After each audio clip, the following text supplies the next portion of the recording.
maybe I will start with an introduction of Professor Ed Woodley. So Professor Ed Woodley has been working on embedded software systems for more than 40 years.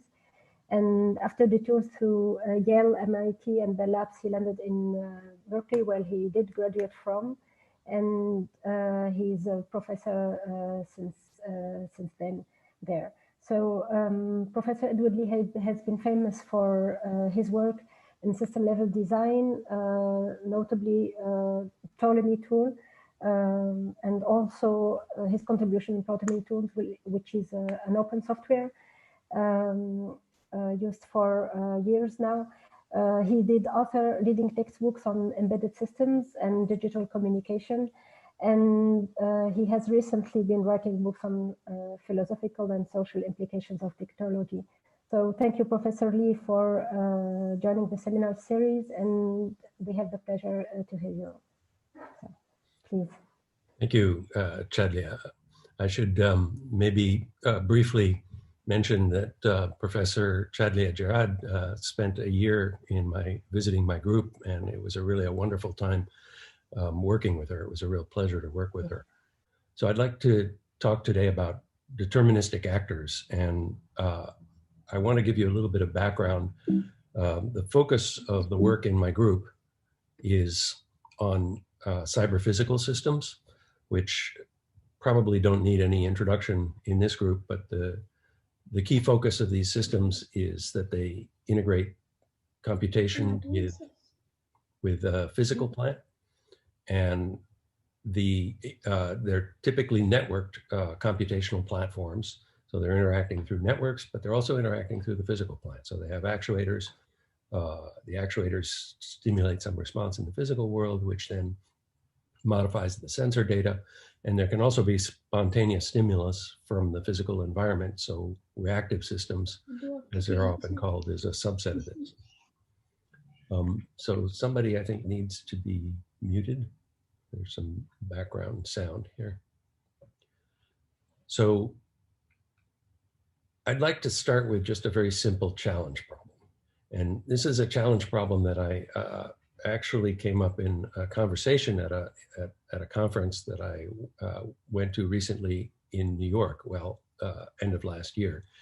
And actually, I remember this conversation vividly. It was sitting over a very rushed dinner before the conference participants all went to a Broadway show.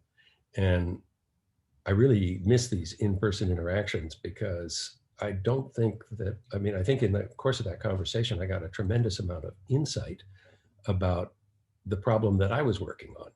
And it was, that insight came about because I was attempting to convince other people at the table about the value of determinism in cyber-physical systems. I think that many people have sort of a gut reaction that, well, the physical world is intrinsically non-deterministic. We all know that Murphy's law is going to throw us a curveball at every circle, at every opportunity. And so what's the advantage really of building a system around a deterministic paradigm if you're going to have to deal with the non-determinism in the physical world anyway? So I'd like to convince you that that point of view is flawed. So this simple challenge problem is a deceptively simple problem. So suppose that we want to automate the opening of an aircraft door. So there's an aircraft door, and I'd like to simplify the problem to the barest minimum of what will make it interesting. And it's a deceptively trivial issue. So we're going to put a microprocessor in the door. It's going to be networked, and it's going to provide two services, open and disarm. Okay, that's all. We're not going to worry about closing. We're not going to worry about arming, just open and disarm. And disarming an aircraft door means turning off the automatic deployment of the escape slides. So the challenge problem here is you're writing the software for this microcontroller in this door, and it receives an open message over the network. What should it do? You have to design the software. What do? You could perhaps, it seems sort of obvious, you just open the door, right? But opening the door can be extremely risky. If the door is armed, and it shouldn't be armed, you can get an extremely dangerous situation. This is a safety critical problem. People can get hurt, people can get killed even. The deployment of these slides is a really fairly violent event. So just opening the door may not be the right thing to do, because it's quite possible that a message to disarm the door had originated in the network somehow before the open door message had originated, but the messages arrived out of order. And the fact that you react to the open door message first and open the door might in fact be an inappropriate reaction. So this is, I mean, I don't think aircraft manufacturers are very interested in automatically opening doors, but there's a lot of scenarios like this that occur throughout the whole area of cyber physical systems. But let's flesh out this design a little bit more. Why would we even have open and disarm as separate services? Well, here's a possible architecture that we could implement. So one of the things we might want to do for safety purposes is have an embedded vision system that, when it detects that there is a ramp adjacent to the door, it automatically disarms the door. So that would help prevent the accidents like the one that you saw in this picture that I just showed. Obviously, you would want something in the cockpit control. Today, what happens is the pilot makes an announcement over the public address system to the flight attendants. Says, flight attendants, disarm doors for arrival. And the flight attendants are actually required to look out the window of the door to verify that there is in fact a ramp adjacent to the door. They're not allowed to disarm the door unless they visually inspect it and ascertain that there is in fact a ramp outside the door. Then they disarm the door, and that causes a red flag, in a small window to change to green, so you can see the green from the outside, and then a person standing on the ramp outside the door sees the green flag, knows it's disarmed, and can open the door. If you wanted to issue these messages from the cockpit, of course, you would want to disarm before you in fact open. You might also have a fire detection system on the aircraft that has detected that the back of the plane is on fire, and it wants to open the door immediately, whether it's disarmed or not. Okay, if you're adjacent to a ramp, you want to open it without deploying the slides. If you're not adjacent to the ramp, you want to open it and deploy the slides. So these messages are going to flow from these subsystems over a network and go to the door control.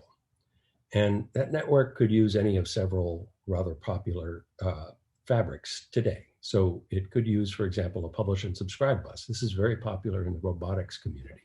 So ROS, the robot operating system, uses a publish and subscribe strategy. And it's widely used for designing robotic systems, including safety critical systems like factory automation systems and things like that. MQTT is very popular in Internet of Things applications, which is another cyber physical systems application. And then there's more cloud-based publish and subscribe buses like Azure and Google Cloud. Or maybe you will use some message passing framework. So these are typically based around a model called a Hewitt actor model after Carl Hewitt. And these are implemented, for example, in the Scala world in Akka, in the embedded world in Erlang. Ray is a Berkeley product that is a very nice actor-oriented framework. And UML-RT, the real-time profile for UML, also assumes a message passing architecture.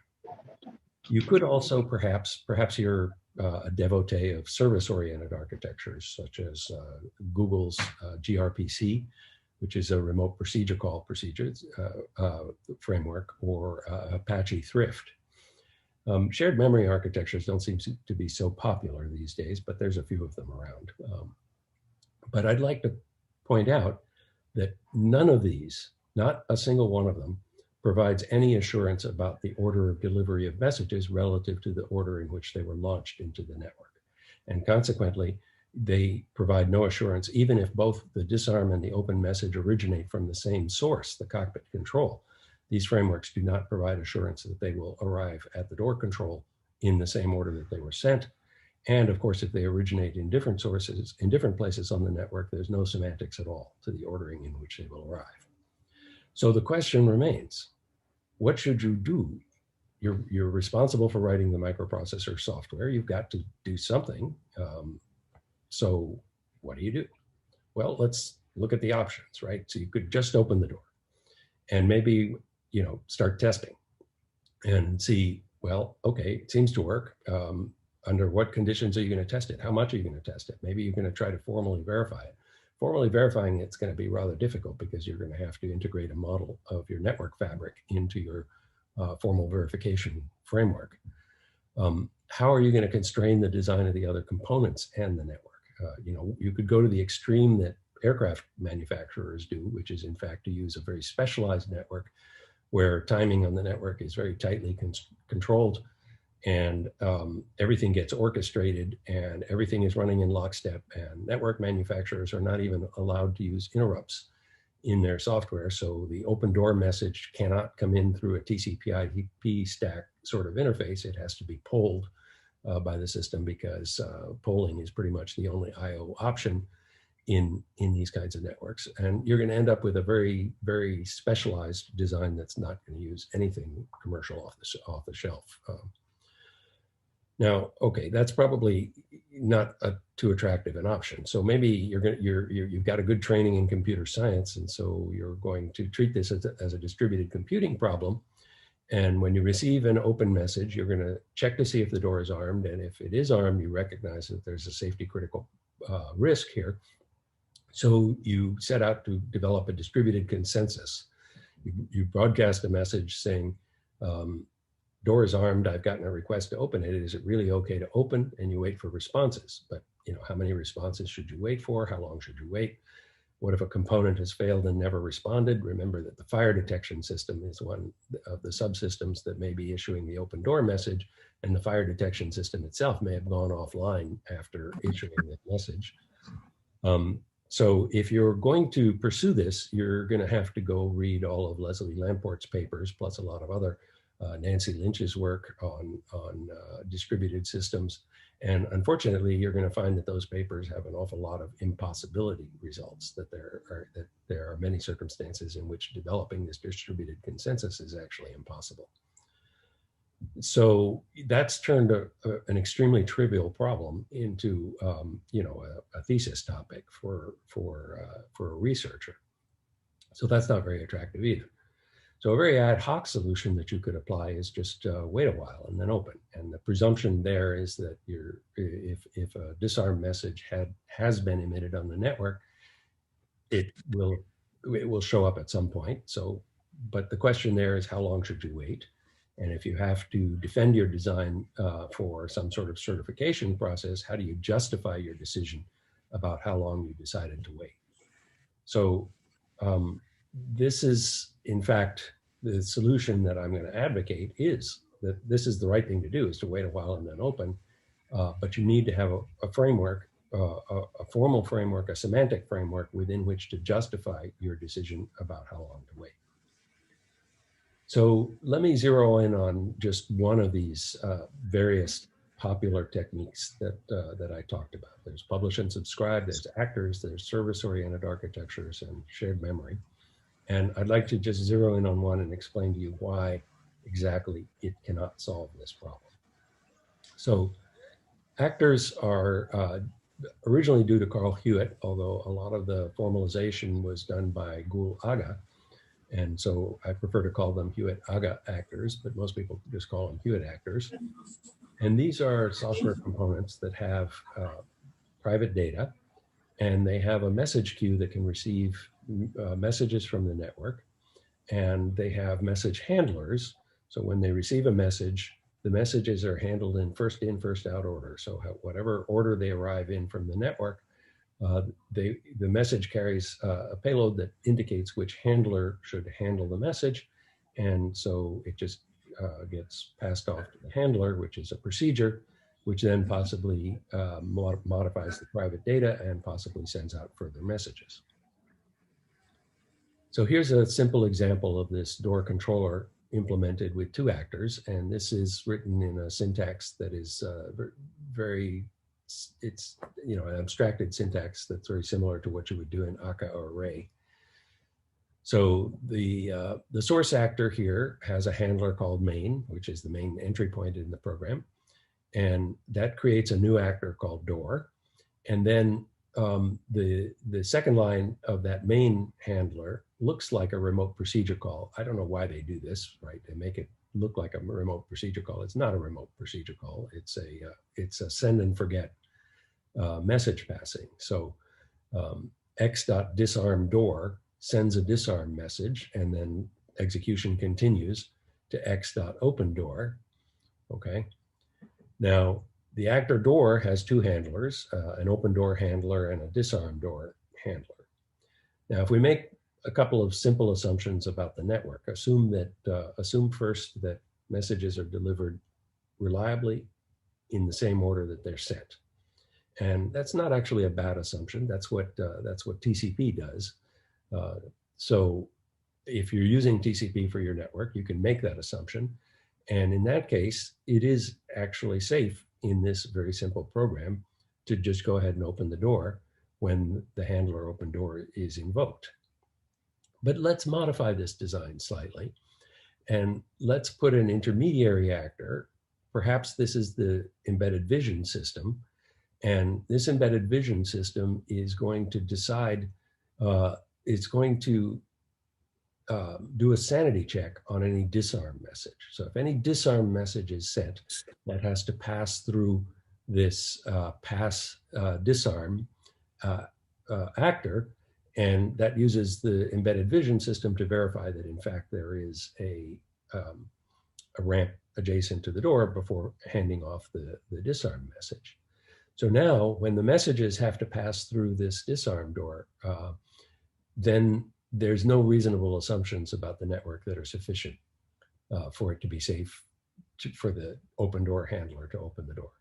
TCP/IP is not enough because you're probably going to have a separate TCP/IP socket from source to pass disarm than from source to door, and there's no ordering that is assured by TCP/IP for the network communication here. So now you can't rely on the properties of the network to assure that it's safe to open the door, and you're stuck. We're back to the original problem. You don't know what software to put into this open door message. And this is a trivial architecture, an absolutely trivial architecture. I mean, a trivial problem. And it appears to be unsolvable without going to enormous lengths to build a distributed consensus. So you could just ignore the problem and hope that the messages do get there in order. And if you have a very lightly loaded network, I suppose that's a possibility, and it might work out for you. But for safety critical systems, that's not really good enough. You could try to model the timing of the system, come up with models that deeply characterize the behavior of your network and your processors, and then do verification and validation on those models. But none of these are attractive solutions to me. This is just making the problem enormously complex, and we want to keep simple problems simple. So my proposal is change the model of computation to one where network communication does have a semantics associated with the ordering. And there's a variety of ways to do this. There's a long history of concurrent models of computation that have much stronger deterministic semantics than the ones in publish and subscribe or Hewitt actors. So data flow models, for example, could be used to solve this problem. Con-process networks could be used to solve this problem. Synchronous reactive models and discrete events. And I'd like to focus on discrete events because I have actually worked in depth with all of these models of computation, many variants of data flow over many years. And I'm particularly enthusiastic about discrete events these days. I've become convinced that it is considerably more versatile, more powerful than these other models of computation. And it has very nice implementation properties. And it is surprisingly efficient to implement. I actually am astonished by the performance that we're getting out of our current implementations of distributed discrete event models. So the DE solution works as follows. Every message that gets sent over the network or between software components is timestamped. And a timestamp is simply a number. And it's a number that you can compare. And then the semantics of the network and the behavior of the program is not determined by the order of arrival of the messages. So this open door message with timestamp T2 may arrive first, but the disarm message with its timestamp T1 may have a timestamp that is numerically less than the timestamp of T2, in which case the semantics of the program is that the door controller should invoke the disarm handler before the open door handler. So these timestamps now give semantics to the ordering. And of course, the challenge is for the framework to ensure that messages are delivered in timestamp order. This shifts the burden from the application designer to figure this out to the framework designer. And that's where the difficulty should be. The difficulty should be in the people who design the infrastructure, not in the people who design the application. An application designer who's working on a trivial problem should give a trivial solution.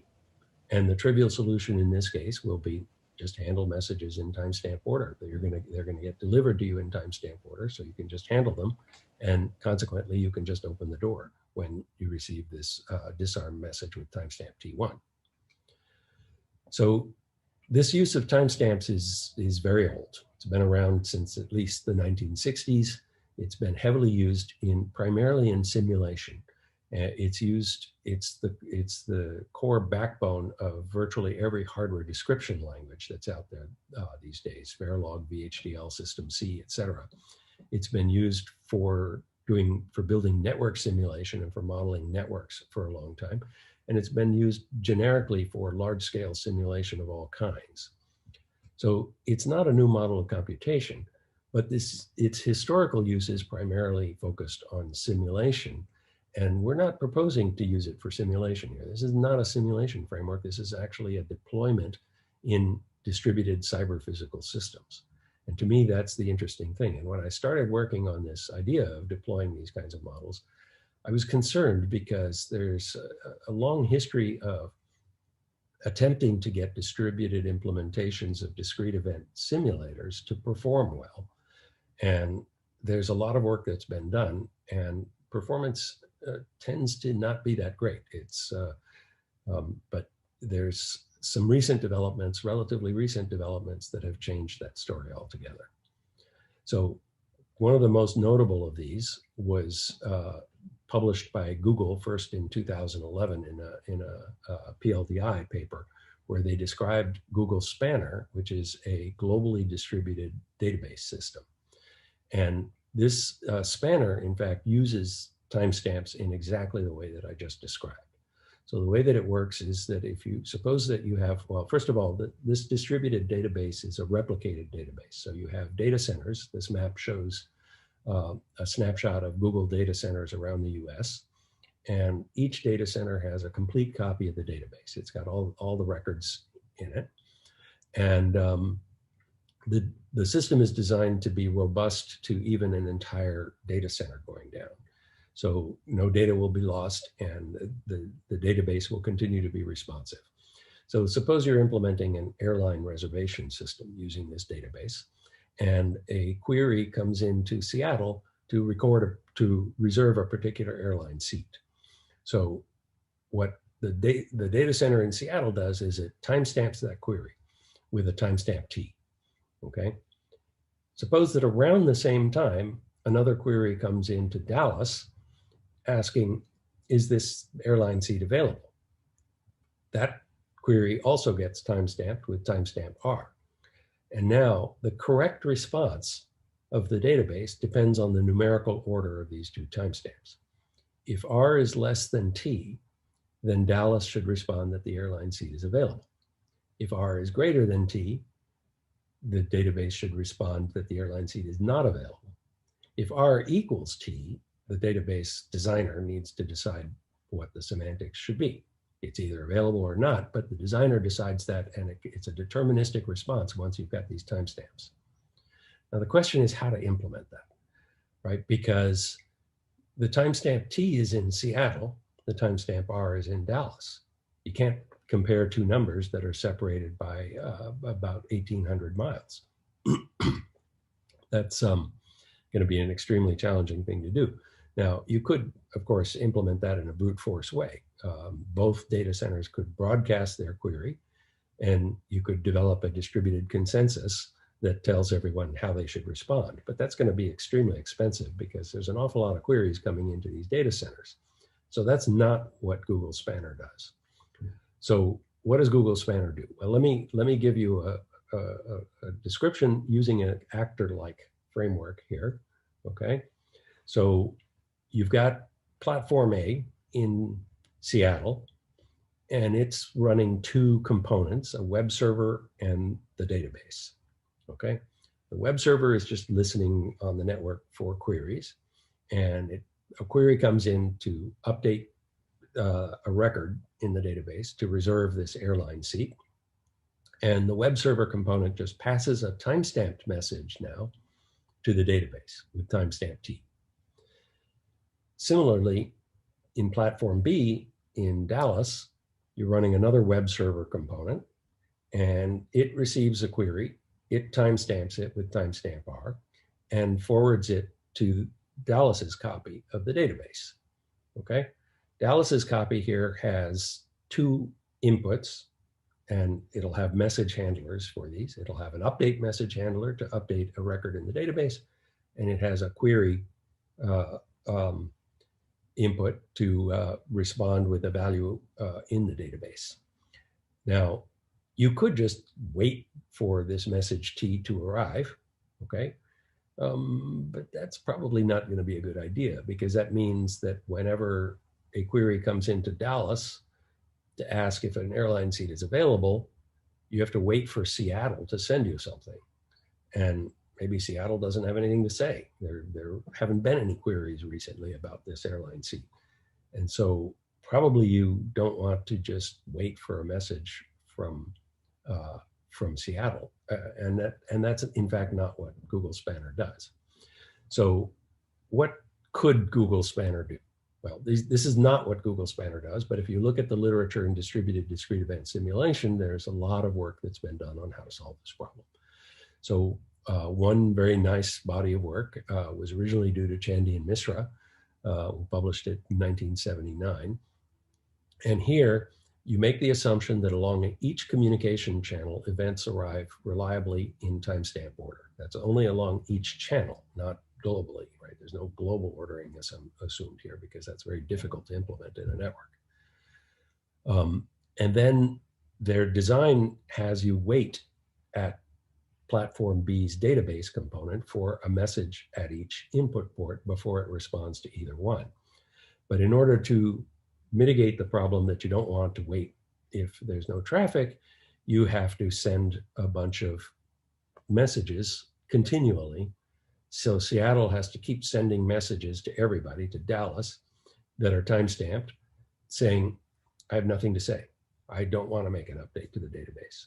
So it sends these null messages periodically, maybe every 30 milliseconds or something like that. And so at platform B, the database component can simply wait for messages to arrive on each input channel. And then once it has at least one message on each input channel, because of this assumption about reliable in-order delivery, it can simply process the message with the smallest timestamp and respond that the airline seat is or is not available. So there's a number of problems with this. It is deterministic, but there's an awful lot of network traffic that is created for these null messages. And a worse problem in the context of cyber-physical systems is that every node in the system becomes a single point of failure. If any node goes down, all of the other nodes grind to a halt because they're going to stop receiving null messages, and they're just going to sit there waiting for null messages. So this is really not an acceptable solution for a cyber-physical system. Another possible approach, which was introduced by Jefferson in the mid-1980s, which he called time warp, is that when Dallas receives a query timestamped R, it just speculatively responds. It says, yeah, seats available. If it later receives a message from Seattle with an earlier timestamp, it says, oops, let me take that back. It backtracks, okay? Now, in a simulation system, you can do this. because you can snapshot the state of the world. And then when an error occurs, you see that a message was processed out of timestamp order. You can revert the state of the world to the snapshot that you created, and then resume your execution from there. But this isn't a simulation system. The web server has already issued a response to the physical world, and it can't withdraw that response. If you've already deployed the slides on the aircraft, you can't say, oops, undeploy the slides now. There's no pump to suck the air out of the slides. The carbon dioxide canisters have all discharged and the slides have inflated, and there's no way to reverse that. In fact, slides get discarded after they deploy once. So this has the advantage that there's no single point of failure, and it has the advantage that you can process events without network traffic, but you can't backtrack your side effects. And creating the snapshots, it adds considerable overhead. And worse, there's uncontrollable latencies here, because every time you receive a message, there's a chance that you may have to backtrack to an earlier state and resume your execution from that state, which means that there could be an enormous amount of computation associated with processing a single message, even for a very simple request. So this is not a very attractive solution for cyber-physical systems either. So a third approach that is fairly commonly used was, I think, first fully developed in this architecture called the high-level architecture, which was first introduced by the US Navy in the 1990s. And the way this works is that there's a centralized controller that they call the runtime infrastructure. And every time one of the participants in the system wants to process a message with a certain timestamp, it requests permission from the runtime controller to process the message with that timestamp. And the runtime controller waits for messages from each of the components, telling it to tell it what its view of what the current logical time is. And it develops a consensus on what the current logical time is, and it issues what is called a time advance grant to each of the components, which then enables processing of the message if that is going to, in fact, be the least timestamp available. So this system is deterministic, like Chandy and Misra, but once again, every component is a single point of failure, because as soon as the runtime infrastructure stops hearing from a component, it doesn't know what logical time it can safely advance to. So again, this works well for simulation, but not for online processing. So none of these are what Spanner does. What Spanner does is actually astonishingly simple. When Dallas receives this query and it gets timestamped with timestamp R, then Dallas just waits. It watches its local clock until its local clock hits a pre-computed threshold, R plus W plus L plus E. Okay, I'll tell you what those numbers are in just a second. And when its local physical clock hits that threshold, it processes the message. So how does this work? Well, first, this assumes that there's a physical clock on each platform. So there's a physical clock to watch, a wall clock, you can think of it as, okay? T and R, these timestamps, are derived from that clock. So when the web server receives a query from the network, it gets the timestamp from that local clock. We have to assume a bounded execution time, because if the database takes an unbounded amount of time to respond to this query T, then watching the local clock in Dallas isn't going to help. So you have to assume some bound on execution times. You have to assume some bound on network latency. And once you have assumed those two things, there is now a bound on the arrival time of the message with timestamp T in Dallas. But unfortunately, that bound is with respect to the clock in Seattle, not with respect to the clock in Dallas. Okay, the message will be received by Dallas at time T plus W plus L, or earlier, by the clock in Seattle. But Dallas doesn't have access to the clock in Seattle. So you have to further assume a bound on the clock synchronization error. So you have to synchronize the clocks in Dallas and Seattle, and you have to be able to assume some bound on the error. And then you simply add that error, and you determine that the event will be known at B, in Dallas, by time t plus w plus l plus e, according to the local clock. And consequently, this is the reason that Dallas can just watch its local clock, and when its threshold hits this, when the local clock hits its threshold, it can respond to the query. Okay? This has a lot of advantages. There is no single point of failure. Any component in the system can drop out, everything else will continue running. You can process events with zero network traffic. Dallas doesn't have to communicate with anybody to respond to this query for the current state of the database. The latencies are well defined. The amount of time that it will take Dallas to respond to a web query for this record is bounded by this number, okay? And the assumptions are clearly stated. The database will operate correctly if the worst case execution time assumptions are met, the network latency bound is met, and the clock synchronization error bound is met. If any of those gets violated at runtime, then you have a potential fault condition, and you could in fact get messages arriving out of order. But your assumptions are clearly stated, and the fact is that any design here is going to make assumptions, and often in the embedded systems community, people make assumptions without explicitly stating them. But here you are forced to explicitly state your assumptions. So it turns out that Spanner was not the first place to do this. We had published a paper in 2007, 4 years earlier, that described exactly the same technique, but not applied to databases, but applied to cyber-physical systems. And we called it Ptides. So I now call it the Ptides Spanner approach, because Spanner is really an existence proof that this scales very, very nicely to rather large systems, global scale, in fact. So what is the cost of determinism in this case? Well, one is that you have to synchronize clocks.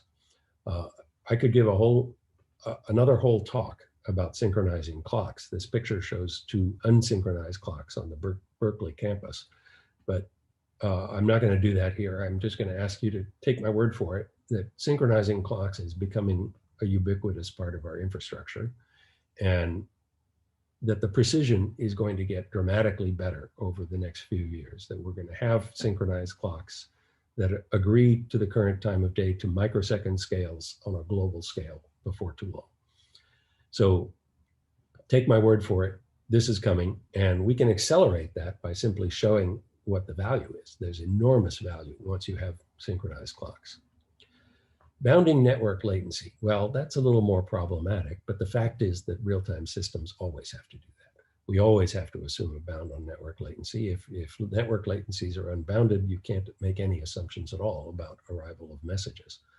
So the fact that network latency bound assumptions may be violated means that you have to design in fault handlers into your system. You have to be able to detect that your assumptions were violated and then put in a fault handler. So Spanner does this, in fact. So if Dallas has responded that the airline seat is available, it's already sent that response, and in physical time, it later receives a message from Seattle saying it's reserving the seat at an earlier logical time, then Dallas knows that a fault has occurred. One of the assumptions was violated. That fault is detected, and Dallas broadcasts a message saying, sorry, there's a fault condition here. I have already responded that the airline seat was available. The semantics of the database can no longer be respected. So Seattle gets that message, and Seattle overlays on top of this a transaction schema, which is a standard thing to do in databases, and it rejects the transaction saying, it had this, I'm sure you've seen this happen if you've spent enough time reserving airline seats. Occasionally you get to a point where the web page comes up and says, well, something went wrong. Sorry, you have to start over. Okay, that's a transaction rejection that just happened. The nice thing about this is there's a very, very nice engineering problem here, right? You start with a simple requirement. The database, for example, the database must respond to queries within 30 milliseconds. That puts a bound on T plus L plus E. And that's the sum of the execution time bound, the network latency, and the clock synchronization error should not exceed 30 milliseconds. Design your system to meet that with sufficiently high confidence that faults will be rare enough. You can specify how rare you would like these to be. That can be part of your specification for your system. You can never design a system that will never have faults. That's impossible, right? No system can be deployed that is guaranteed to never have faults. But you want to be able to design a system so that you have some control over the likelihood of faults. This framework gives you a beautiful way to do that. You can formulate your requirements and then derive what you need to do, which are the clocks, how much do you need to spend on clock synchronization? How much do you need to spend on network bandwidth, and so forth. And those flow from the requirements instead of from some ad hoc intuition about what you think might work. The requirement for bounds on execution time is not needed for all of the software in your system. It's only needed at very particular points. The software between where a message gets timestamped and a message gets launched into the network or driven to an actuator in the case of actuator deadlines, right? Those are the pieces of software where we need to bound execution times. So the principle here is design software that that satisfies the properties of interest should be easy, right? The designer for the software that runs in the aircraft door has an easy problem. They receive an open door message, they open the door. They receive a disarm door message, they disarm the door. It's easy. It's up to the framework to make sure that these messages are delivered in the right order. The implementation will be verifiable under reasonable, clearly stated assumptions. But of course, implementing that is the challenge. You've got to do clock synchronization. You've got to ensure that with sufficiently high confidence, your network latency is bounded. So this follows the principle of keeping the hard stuff out of the application logic, put it into the infrastructure. So we first introduced this in 2007, and we've been realizing that one of the major things that has been holding this back is the lack of a good model of computation the lack of a good programming framework for this. The fact that application designers have to do some pretty low-level stuff to make this work. So we started a project that we call Lingua Franca about a year and a half ago, or close to 2 years ago, I guess, at this point. And we're designing what we call a meta language. It's not really a programming language. It's a framework within which you construct programs in your language, okay, that takes care of these infrastructure concerns for you. It gives you mechanisms for creating timestamp messages and launching them into networks, and the framework then provides the assurance about the delivery of messages. So what does Lingua Franca look like? It looks a bit like these actor languages, but with a few key differences. So we have components that we call reactors. You can think of reactors as actors revisited.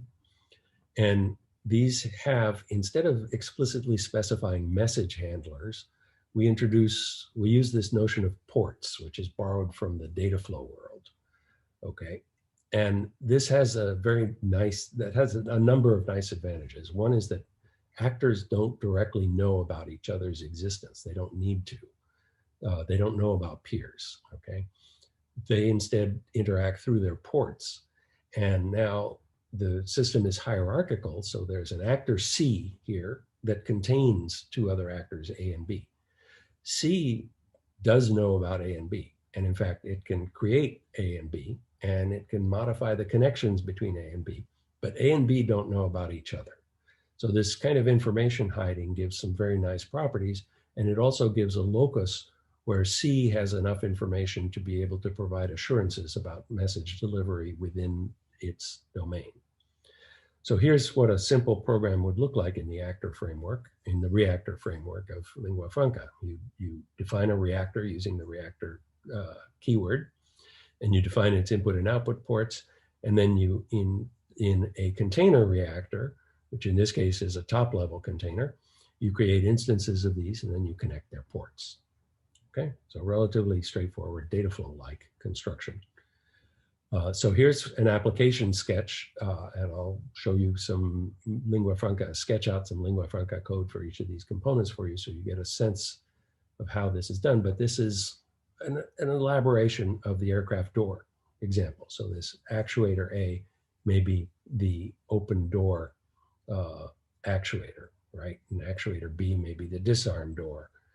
And these are sensors. For example, this might be a sensor that comes from the cockpit, a switch that gets thrown or pushed by the pilot, and this might be the fire detection system. So you can put computations in here, and here's what a reactor looks like in lingua franca. It has an input. You can give it a type.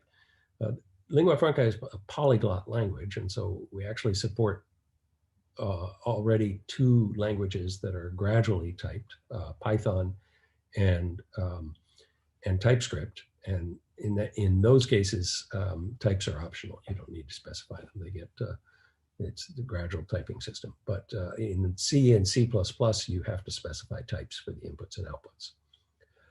You specify state variables, and then you specify reactions, and reactions can be triggered by inputs and produce outputs. And then we have this funny syntax, this squiggle equals. So let me just walk you through the pieces, right? So inputs will arrive time-stamped. So a reaction that is triggered by an input will occur at a logical time determined by that timestamp. Outputs are logically instantaneous. They will have the same timestamp as the input. This is a principle borrowed from synchronous languages, and we leverage the determinism properties of synchronous languages. The determinism of lingua franca follows from the determinism of synchronous languages. The reactor can have local state. The reaction signature gives its dependency information. So the fact that the reaction is triggered by input X and may produce an output Y is part of the declaration of this reaction. And as a consequence, the container reactor is able to analyze these dependencies. But within the reaction, we have application logic given in a target language. And the target languages that we've implemented so far are 4, C, C++, Python, and TypeScript. Now, I want to emphasize this project has been a big collaborative project. There's a lot of people who have contributed to it. The main collaborators in the software framework come from Germany, in Dresden, Jerónimo Castellón's group. He gave the previous talk in this series. And also Kiel in Germany, where they have developed just beautiful graphical visualizations of lingua franca programs. And we're also collaborating with UT Dallas on the software development. And we've had a number of collaborations and interactions on the semantics of the language with places all over the world, including Washington University in St. Louis and MDH in Sweden and various other places where we've had some very nice interactions and feedback with people. So it's a big collaborative open source project. I mean, not big, but definitely collaborative international effort developing this language. So I want to emphasize that I cannot take credit for a huge part of this. So here's what a reactor would look like when it has multiple inputs. So remember that in the aircraft door example, the essential problem is that we can have open and disarm messages that may be originating in different parts of the network. So whenever I have this convergence of messages that are potentially originating in different parts of the network, the way that manifests in a lingua franca program is as a component that has multiple inputs. Now, because of the logical time-based semantics, you can specify a reaction that is triggered by these inputs. And the semantics, in the semantics of lingua franca, this reaction will be invoked at a logical time where at least one of those two inputs is present, but maybe not both, okay?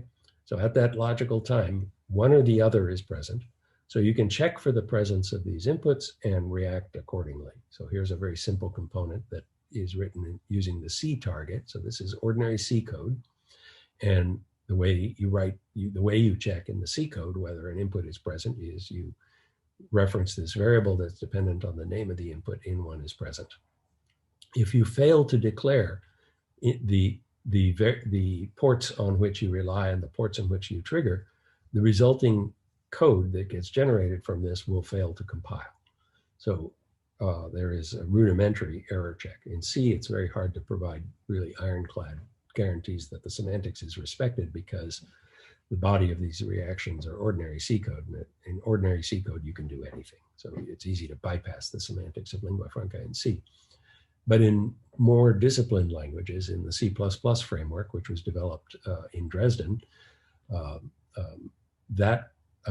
primarily by Christian Menard in Dresden, I should mention the name, that one has better guarantees because it relies on the stronger type system that C++ provides.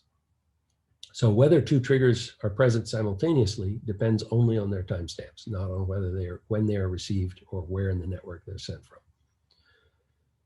So you can specify timed behavior. So you can have a sensor, for example, that polls at regular time intervals. And an important thing about this is that when you specify timing behavior like this, so this specifies a timer. The timer has two arguments. One is an offset from the start of execution of the program, and the other is a period. So this specifies a timer that will start 1 millisecond after the start of execution, and then will trigger every 100 microseconds. The important thing about this is that any messages that are produced as a result of this timer will be logically simultaneous with any messages produced anywhere else in the program that are triggered by a similarly specified timer. So any component that gets messages from both of those sources will see those messages as simultaneous, regardless of where they originated in the network. That's the power of this semantic notion of logical time. Of course, the framework has to guarantee this, and faults can occur. Faults can occur in any system you deploy. It's impossible to deploy a system that will not experience faults ever. But if your assumptions are good and the framework is good enough to guarantee that your assumptions are met, then faults will be rare. You can specify event-triggered behavior as well. This is, I think, a unique feature of lingua franca that you'll not see in any other discrete event framework out there. You can have a reaction to external events. So this is done using this construct that in lingua franca we call a physical action. And the physical action will trigger, and the timestamp will be assigned by the physical action itself. So this could, for example, be triggered by an interrupt service routine. You could have an interrupt-driven sensor. When the interrupt triggers, a timestamp gets assigned. And the semantics of the program globally ensures that that timestamp has meaning with respect to its ordering compared to all other timestamps in the system. And in this case, the timestamp will be derived from a local physical clock. Okay, you can also specify deadlines. So a deadline is a little bit subtle, but it's a very powerful concept. So a deadline is violated if an input triggers, in this case, more than 10 milliseconds in physical time after the timestamp of the input. So a deadline relates physical time to logical time. It's a comparison between physical time and logical time. And many people have a little bit of trouble initially getting their head around this because we're not used to working with two different timelines at the same time. Look, I can't even form a sentence that makes sense when talking about two different timelines at the same time. At the same time, wait a minute, that's one timeline. We don't have the language constructs. And so it takes a little bit of getting used to have multiple timelines present simultaneously. See, it's just hard to use language for this.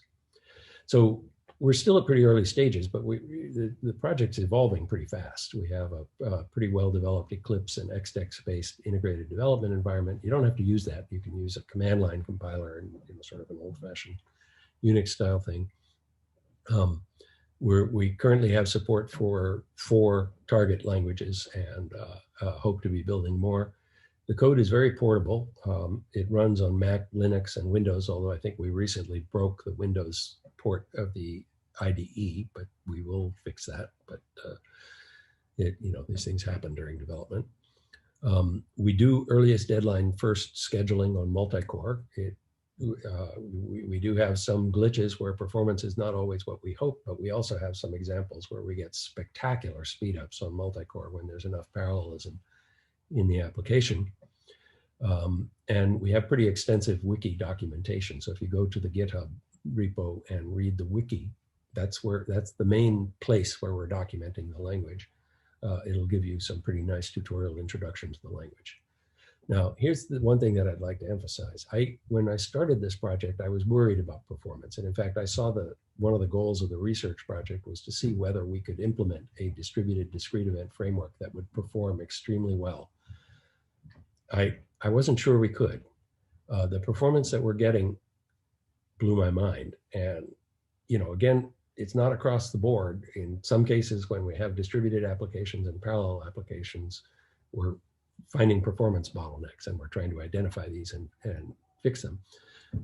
But for simple tests, the performance is spectacular. Okay, so we're seeing in our regression tests up to 28 million reactions per second per core. So on my machine that I'm running right now, I have 8 cores. If there's enough applications in there, I can get on the order of 200 million reactions per second on my machine. And I have lingua franca programs where I get that level of performance. I never would have believed that would be possible in a discrete event framework, but it is apparently possible. Now, for the distributed implementation, we don't actually require clock synchronization. In fact, our current most mature distributed implementation of this uses an HLA-style centralized controller. And so it doesn't require clock synchronization to preserve the determinacy. However, it has the disadvantages of an HLA style, which is everything is a single point of failure, and it has a centralized controller, which is a bottleneck. We are making very rapid progress towards a decentralized controller based on the Ptides spanner approach, but it's not yet fully functional.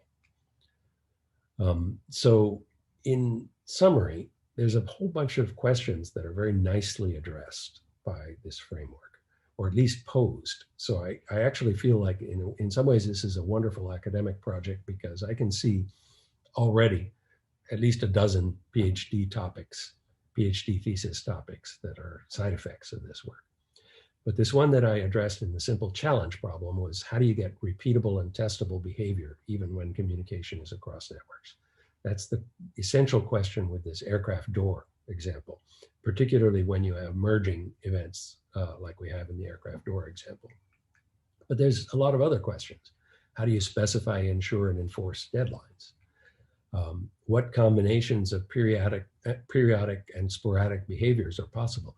The fact that the lingua franca program has a very nice topology here where you can analyze the dependencies means that you should be able to do some very nice static analysis on these programs using, for example, the network calculus to determine which combinations of periodic and sporadic behaviors will guarantee that deadlines will be met. How do execution times affect feasibility, and how can we know the execution times? And then, of course, since you can rely on a deterministic semantics for the overall program, you've got a specification of what correct behavior is. You can validate that specification and separate that validation problem from the validation of the infrastructure. So in conclusion, lingua franca programs are testable. Given timestamped inputs, the correct timestamped outputs are defined by the program. Lingua franca programs are deterministic under clearly stated assumptions, and violations of those assumptions are detectable at runtime. If you look at actors, publish and subscribe, and service-oriented architectures and shared memory architectures, they have none of those properties, not a single one. Thanks very much. I will, I guess, turn it over to Chadlia for questions.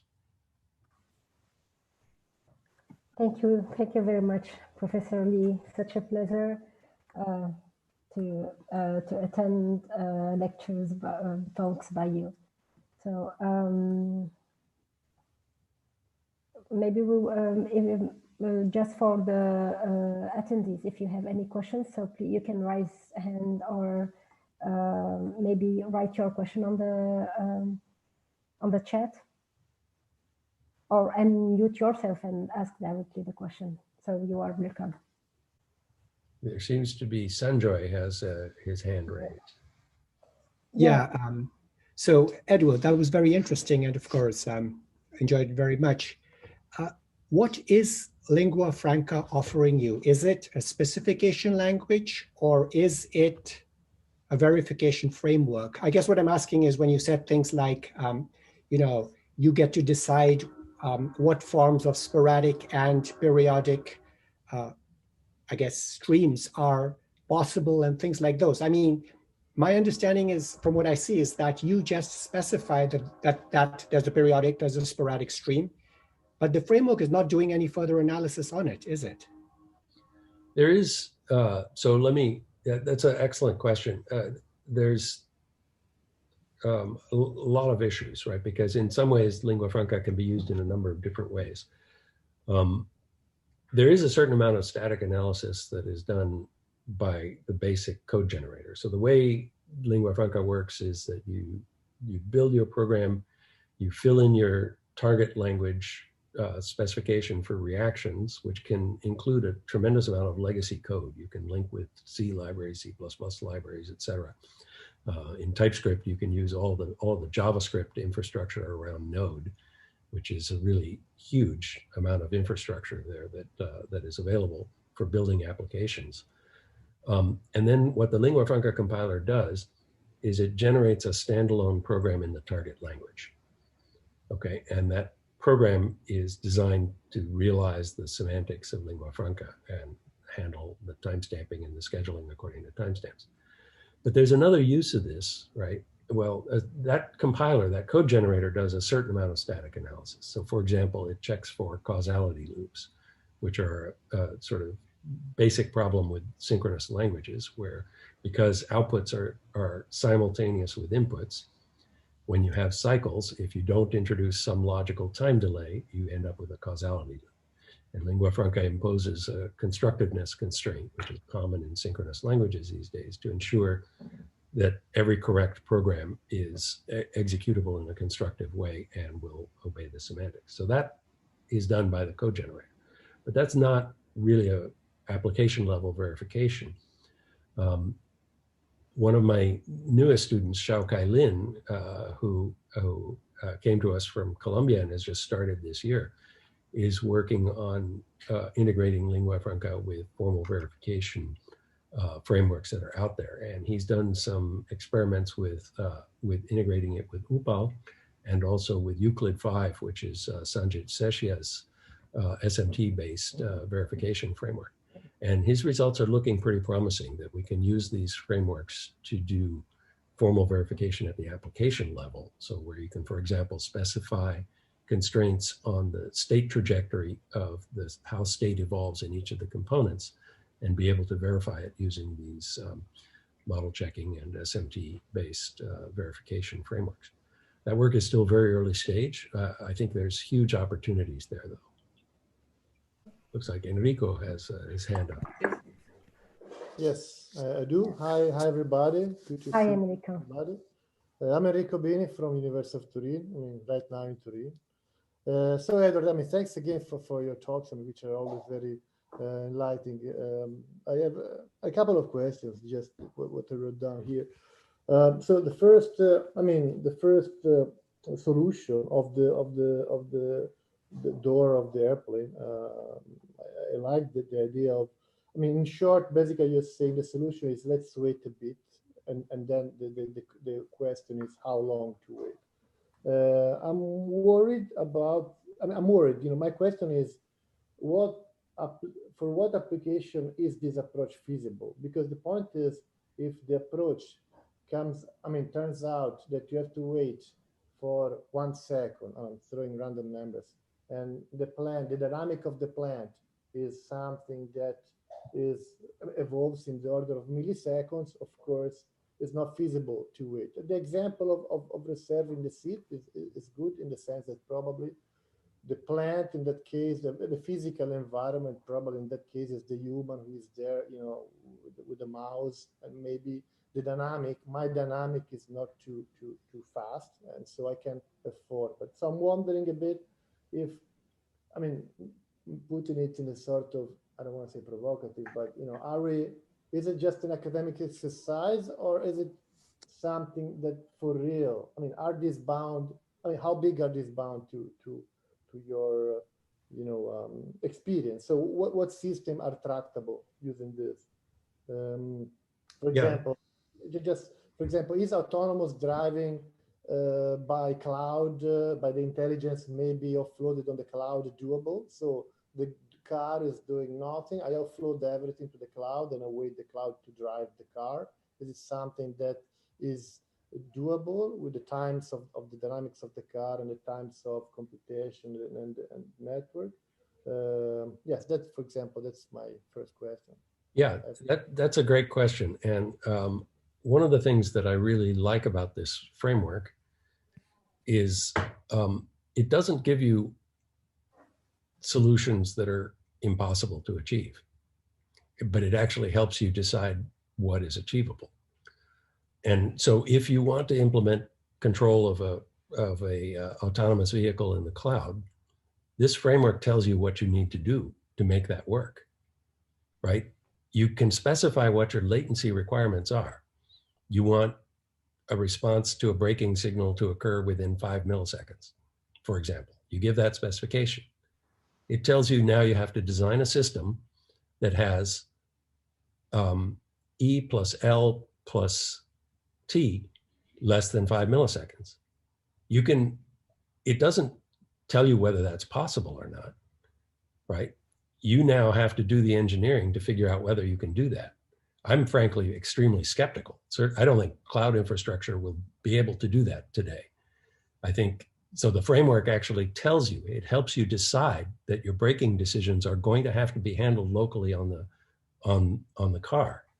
But it even tells you about how to architect it on the car, right? I mean, if your latency requirements are tight enough, it's going to help you govern your decisions about how you manage your network on the car and what kind of network you choose to use on the car. You might not want to go with an ordinary Ethernet with TCP/IP. You might want to go with TSN, a time-sensitive network version of Ethernet, because you will be able to prioritize messages and guarantee that L is less than some amount, right? So that as a framework, this lingua franca doesn't solve impossible problems, but it helps you decide how to architect your system to meet your requirements. And the fact is that today, people do this in an ad hoc way, right? If you want to try to control an autonomous vehicle in the cloud, how do you go about that research? You prototype it, and you see what it does, and you drive a few times around the block, and if you didn't crash, maybe you expand your experiment. That's just sloppy engineering, but it is the standard practice today. This framework gives you a much better way to approach that problem, right? You can sit down and run the numbers first to see whether your architecture makes any sense. Thanks.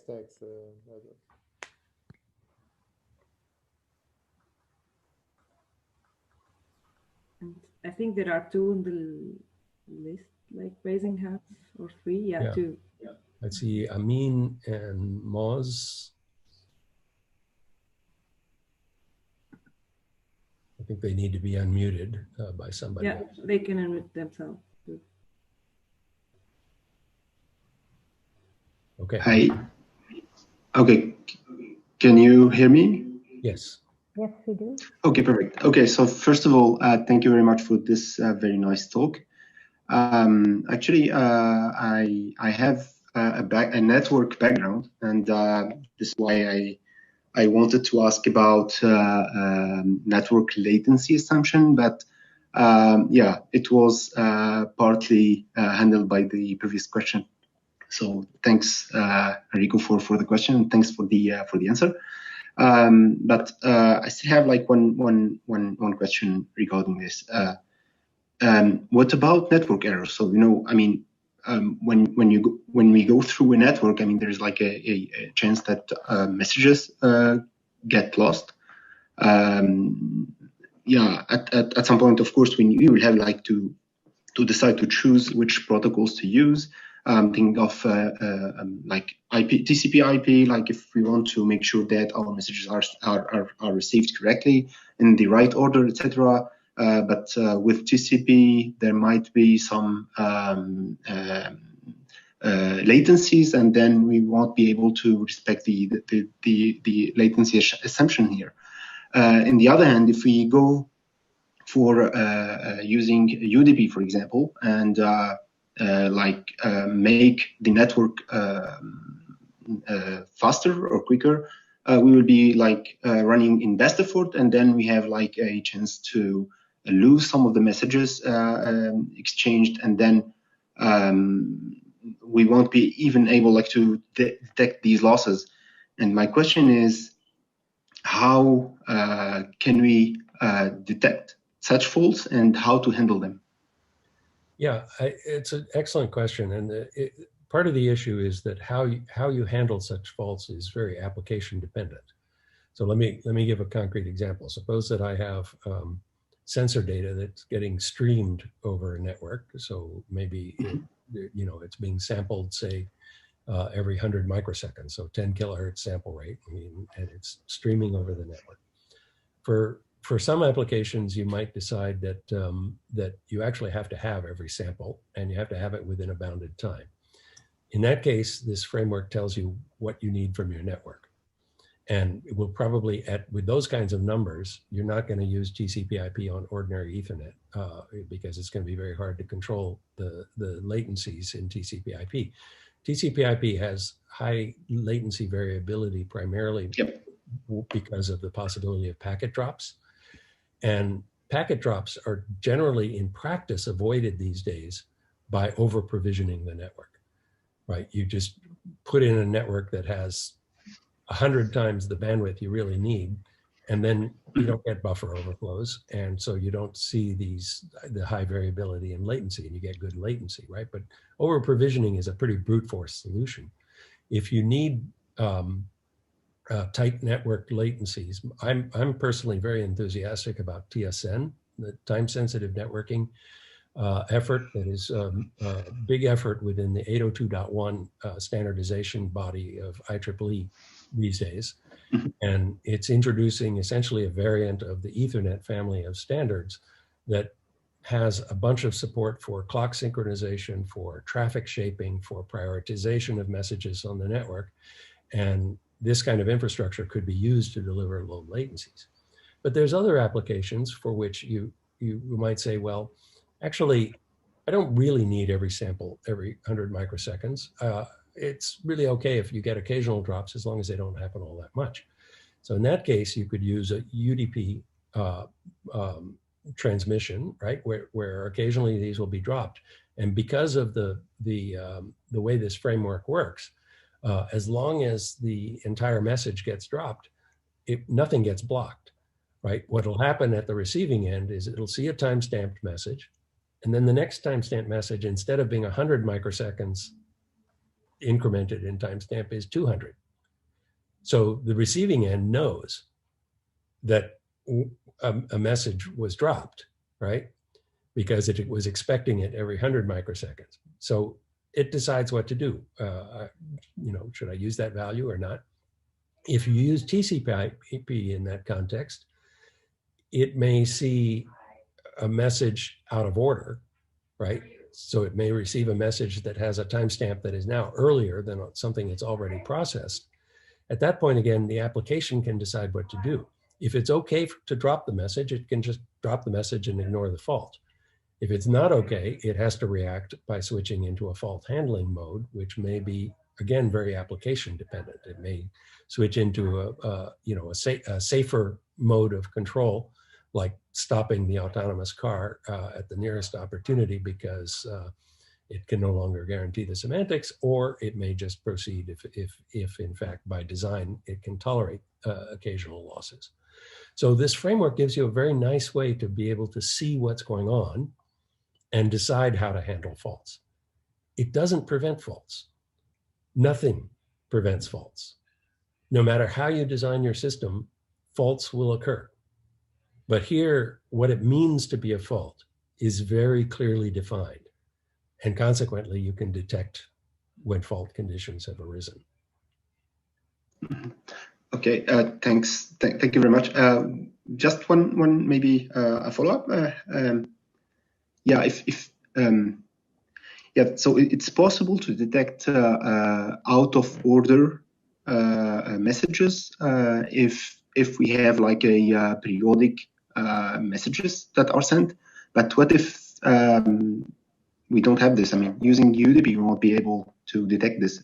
Would it be likewise to have like a sequence number also included to lingua franca? Because like having only timestamps is not enough. Probably we need something else also to detect such kind of faults. Sure. Well, the payload of messages in lingua franca is any data structure in your target language.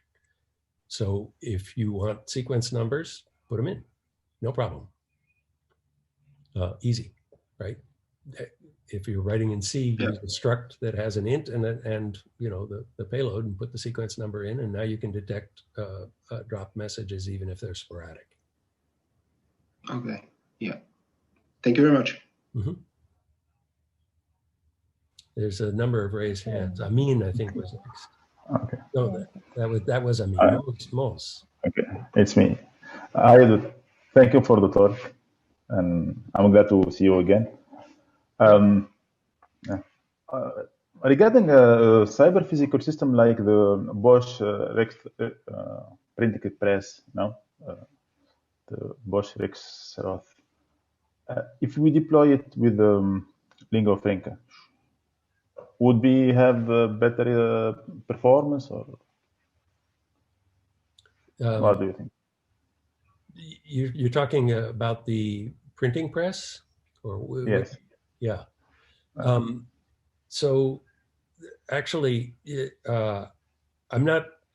My information in that context is a little bit dated. I'm fairly familiar with the Bosch Rexroth design that dates back to 2008, and part of the reason that I know a lot about it is that they were pioneers in using clock synchronization over Ethernet and in using Ethernet as the communication fabric in an industrial automation setting.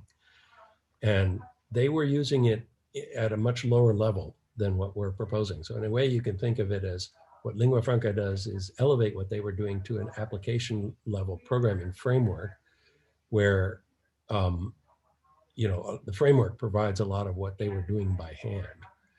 But one of the things that they did, in fact, in that network was use the synchronized clocks to regulate the use of the network in such a way as to prevent buffer overflows in the switches. So they could get reliable delivery with bounded latency from TCP/IP. You can get bounded latency with TCP/IP if you regulate your use of the network so that buffer overflows don't occur, right? Because then packets don't get dropped. So that's what they were doing, and they were getting very reliable performance from that. So I think the way to think of lingua franca is it says, okay, we really like that design style, but we don't want the application programmer to have to write low-level code to regulate the use of the network. Instead, what the application programmer does is say, well, I want to send a message every 10 milliseconds. Let me create a reactor with a timer that triggers every 10 milliseconds and sends a message. it's better. Yeah. Okay, thank you. Mm-hmm.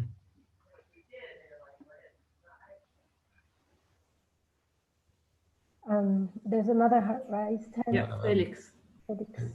Yeah, hi. Also, thank you very much for your talk. And since your application example was about more of an embedded appliance, I wanted to ask if you can develop distributed applications easily within lingua franca, or if that is kind of out of scope at the moment. Because when I saw those graphics, I thought it would be really helpful to developers to better understand how the different components they are trying to form a sort of network with are interacting. And so I thought maybe this would be kind of a good tool. And so I wanted to ask, is it possible at the moment, or is it planned, or is it out of scope? Good question. Thank you. It is possible. You can download the repo and you can write a distributed application. But this part of the effort is very much our current focus. It's really what we're working on right now. The most mature part of that uses a centralized controller that we call an RTI. So there is a bottleneck. Okay, and so the performance that you get may not be great, but we're making progress at quite a clip. And we've run into some pretty interesting problems that we didn't expect, right? Startup and shutdown of the program are surprisingly challenging, right? Our emphasis is determinism, right? One of the things that you want in a distributed application is you would like, when you start up the overall application, all of the components should agree on the current logical time at which they start. That's how you get the synchrony. Deciding on what that logical time is effectively developing a distributed consensus. In our first implementation, the current implementation that's out there, and this is a problem we will fix, I discovered this problem when I wrote a simple test case and put a component of my system on a server at Berkeley, on the Berkeley campus, and two other components on my laptop. And it would enter the startup phase and then just freeze. And I couldn't figure out what's going on here. It turns out, after much detective work, I discovered that the server had its real-time clock set so that it was 8 hours off from my laptop clock, okay? It thought it was using Greenwich Mean Time and my laptop was using Pacific Time, okay, which is 8 hours different. And during this startup phase to develop a consistent logical start time, it took the maximum of these, and the components on my laptop were sitting there waiting for 8 hours before it's starting. They were going to start 8 hours from now. And okay, that's an example of where unsynchronized clocks created an unexpected problem. We've also discovered that shutdown is a problem. If you detect a condition somewhere in the program and you want to shut down the whole program, how to do that in a deterministic way turns out to be a really challenging issue. Okay, we've discovered that it's actually fundamentally impossible for any one component to decide to shut down the system at the current logical time. That actually, we can write down a proof that shows that cannot be done in a deterministic way. But it can be done at some time, some logical time in the future. And the amount of time in the future at which it can be done is actually calculable from these assumptions. So these were sort of unexpected problems that arose, but we're working through these problems, and the infrastructure is progressing very rapidly. All right, thank you very much. Thank you. We do have a question on the chat from one of my colleagues, Luca. So, can lingua franca language support different models of computation, and how we can guarantee the determinism if we generate the real code dedicated to be executed by computation nodes? So, very good question. So In many ways, a lot of the concepts in lingua franca were first prototyped in a predecessor system that my group worked on for many years called Ptolemy 2. And in Ptolemy 2, we had one of the major contributions was showing that different models of computation could be combined in the same system. We're not doing that in lingua franca. It has one model of computation that binds the components.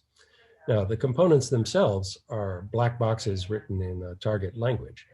So there's no reason that a component can't be something that was designed using another model of computation, but it has to be wrapped then in something that makes it look like a lingua franca component. One of the current efforts right now is to develop an automated way to wrap a ROS subsystem or a ROS component, okay, in a lingua franca node. So ROS is the robot operating system, and we'd like to be able to use ROS components within lingua franca components in a relatively easy way. Today it can be done, but it requires some fairly low-level programming to do it. We're trying to figure out a way to make it more transparent so that you'd be able to just take your existing ROS components and drop them into a lingua franca framework. But we haven't gotten that far yet on that, but I expect it to progress fairly quickly. On the second part of the question, generating real code dedicated to execution. Well, first of all, there is no system that can guarantee determinism, right? Guarantees don't happen in life, right? I mean, if you start running a lingua franca program on your laptop and you drop your laptop in the pool, the program's going to fail. Okay, I guarantee it. There's no such thing. Determinism is a property of a model, not of a physical realization of a system. Our model is deterministic under clearly stated assumptions. Thank you, Edward. I did receive a question from Sanjoy by email, and he's asking what's the rationale behind deciding to include the W plus L plus E in Ptides spanner. That is, why not instead send the query out before processing it through the database rather than after, and have it be processed both locally and in the remote location? Did you analyze the trade-off, increased overall computation, but to weight of only L plus E rather than W plus L plus E? Why not give the application designer the choice? So yeah, in fact, that's what we do. In Spanner, they don't have W. They ignore execution times, and they just design the system so that whenever an event occurs that is going to produce an outgoing message on the network, they produce that message as quickly as possible, and then go and deal with whatever else the message, whatever other implications the message has. And we can certainly do that as well. But the fact is that it's still, I mean, it has to produce the message as quickly as possible, and that's never zero. If that number is insignificant relative to your L and E assumptions, the network latency and the clock synchronization error-bound, then yeah, it's safe to ignore if it's negligible and you've designed your system so that it's negligible. So you can do that, but we would like to be general enough that you don't have to do that. And so if you have execution time information, in fact, one of the motivations for starting the Lingua Franca project was to create a programming model for this class of machines that we call PRET machines, for precision timed architectures. And in those architectures, you can very, very tightly determine and control execution times. So in principle, it becomes possible to create systems that are orchestrating actions over the network with microsecond scale precisions. And so we'd like the framework to be able to support that. And that's why we include W. For many higher level applications, yeah, you can design it exactly as you suggested, which is to make W insignificantly small, and then you don't have to worry about it. That's what Spanner does. Thank you, Edward. Maybe other questions?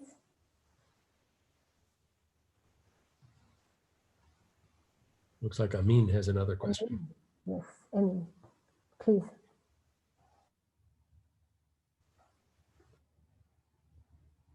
I think you're still muted. I think you're still muted, yeah. Sorry. Yeah, a quick one, actually. This is really interesting, actually.